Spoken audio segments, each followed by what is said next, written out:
малдарга эмне үчүн профилактика максатында дары-дармектерди беребиз мите курттарына каршы?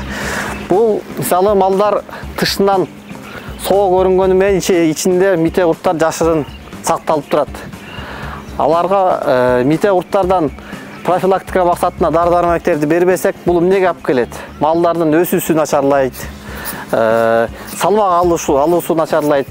Ошого байланыштуу буга кандай чечим бар? Бизде Alben Pro деген дарыбыз бар. Мунун курамында альбендазол 10%, колдонушуна келсек, дозировкасы 10 кг тирүү салмакка 10 мл берилет. Муну менен бул биздин малдын ичиндеги болгон мите курттардын бардыгына таасир этет. Нематод курттарына, тасма курттарга жана боордогу фасолезго эффективдүү дары болуп саналат. Биз жаз күз жылда 2 жолу профилактика максатында альбендазол колдонуу бул шарт. Мындан сырткары биз силерге айта кетчү нерсебиз, малдар жайытка чыккандан кийин бир айдан кийин профилактика максатында берип койсоңуздар болот. Анткени жайыттардан кайра чөпкө чыгышы менен мите курттарды жерден алат.